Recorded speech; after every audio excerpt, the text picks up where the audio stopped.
Hello friends, welcome back to அசையும் தோசையும். இன்றைக்கி நான் என்ன சொல்கிறது, கோயம்புத்தூர் வந்ததுலேருந்து இங்கே நான் போனதே இல்லைங்க. என்னோடய ஃப்ரெண்டு தான் ஃபர்ஸ்ட் டைம் இன்றைக்கி வந்து என்னை கூட்டிகிட்டு போனாங்க. எங்கே அப்படின்னு சொல்லி நான் இன்னும் சொல்லவே இல்லைல்ல. வாங்க இந்த லொக்கேஷனுக்கு போய் தெரிஞ்சுக்கலாம்.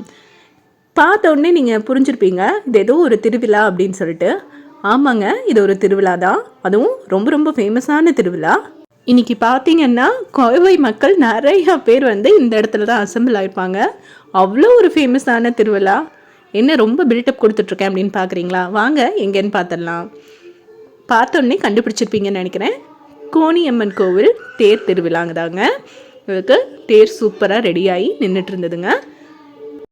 அங்கே போய் நாமளும் சாமி தரிசனம் நல்லபடியாக பண்ணிட்டு வந்தாச்சு. இதுதான் நான் ஃபர்ஸ்ட் டைம் வந்து கோணியம்மன் கோயில் தேருக்கு போயிருக்கேங்க.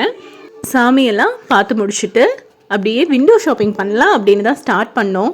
பட் அங்கே இருக்கிற கலெக்ஷன்ஸ் எல்லாமே எனக்கு ரொம்ப பிடிச்சிது. அதில் இந்த பாசி வந்து ரொம்ப ரொம்ப பிடிச்சிதுங்க. எல்லா கலரும் சூப்பராக இருந்தது. பட் கொஞ்சம் அடக்கி வாசின்னு ஒரு 2-3 ஐட்டம்ஸ் மட்டும் வாங்கினேன். அதுக்கப்புறம் இந்த ரொம்ப ஃபேமஸாக இப்போது ட்ரெண்டிங்கில் போயிட்டுருக்கிற இந்த கொரியன் டைப் செயின் எல்லாமே நிறைய சூப்பர்பாக டிஃப்ரெண்ட் மாடல்ஸில் இருந்தது. அது எல்லாமே ரொம்ப பிடிச்சிது. அப்புறம் ஆஸ் யூஷுவல் ஜிமிக்கினாவே எல்லாத்துக்கும் பிடிக்கும். ஸோ அந்த கலெக்ஷன்ஸும் அப்படியே பார்த்துட்டு இருந்தோம். நான் வந்து ஒரு 2-3 ஐட்டம்ஸ் மட்டும் வாங்கினேன். அது என்னங்கிறத கெஸ் பண்ணிங்கன்னா கமெண்ட் செக்ஷனில் கமெண்ட் பண்ணுங்கள். கிளிப்ஸ் பார்த்தீங்கன்னா டிஃப்ரெண்ட் வெரைட்டிஸில், ஆர்டிஃபிஷியல் ரோஸ் பார்த்தீங்கன்னா அப்படியே ஒரிஜினல் ரோஸ் மாதிரியே இருந்ததுங்க. அந்த ஸ்லைட்ஸ் எல்லாமே அழகழகாக இருந்தது.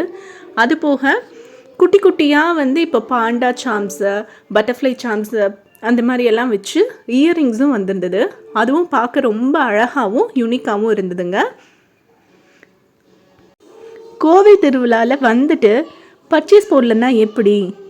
அதனால் நாங்களும் ஒரு 3-4 ஐட்டம்ஸ் பர்ச்சேஸ் பண்ணிவிட்டு அப்படியே காந்தி பார்க்கில் இருக்கிற முருகன் கோயிலுக்கும் போய் சாமி கும்பிட்டுட்டு வந்தாச்சு. அப்படியே நான் என்னென்ன வீடியோஸ் இன்க்ளூட் பண்ணியிருக்கேன் அப்படின்னா நீங்கள் வீடியோவோட ஃபுல்லாக பார்த்து தெரிஞ்சுக்கோங்க.